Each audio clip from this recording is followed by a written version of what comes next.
Union পরিষদের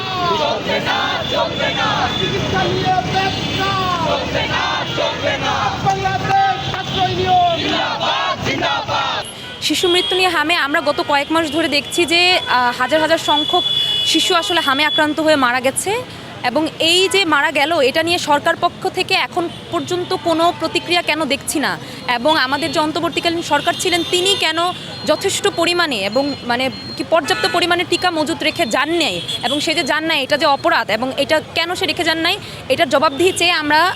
চেয়ে এবং হচ্ছে সরকার পক্ষ এখন পর্যন্ত কেন কোনো প্রতিক্রিয়া দেখায়নি এই দুটো বিষয় নিয়ে আসলে আমরা আজকে আমাদের এই মানে দাবি যে সমাবেশ আসলে দাঁড়িয়েছি। অবশ্যই এটাকে আমরা অন্তর্বর্তীকালীন সরকারকেই দায়ী করছি কারণ তার ক্ষমতা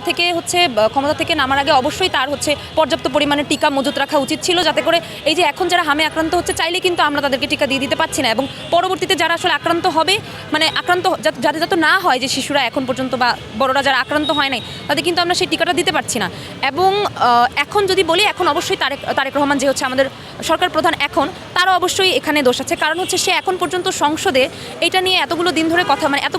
এত বিষয় নিয়ে তারা কথা বলছে যে ধরনের আলাপ আমাদের ড্রয়িং রুমে হওয়া উচিত তার সেটা সরকার পক্ষ এবং বিরোধী দলের মধ্যে হয় সংসদে কিন্তু এতগুলো শিশু মারা গেছে সেটা নিয়ে আমরা এখন পর্যন্ত তার কোনো প্রতিক্রিয়া দেখছি না সংসদে সে এটা নিয়ে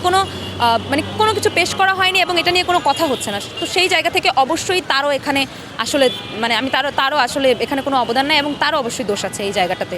যাদের দায়িত্ব অবহেলার কারণে আজকে এই হামের কারণে আমাদের ছোট ছোট বাচ্চারা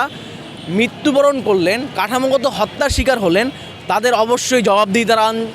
জবাবদিহিতার আওতায় আনা উচিত এবং আমরা মনে করি তাদের বিচার হওয়া উচিত এবং এই যে প্রত্যেকটি শিশু হত্যা সেই শিশু হত্যার বিচার সেই শিশু হত্যার দায় গত অন্তর্বর্তীকালীন সরকারের নেওয়া উচিত এবং আমাদের বর্তমান যে সরকার তাদের যদি কোনো অবহেলা থেকে থাকে তাদেরও এই দায় নিতে হবে এবং তার বিরুদ্ধে ব্যবস্থা গ্রহণ করতে হবে।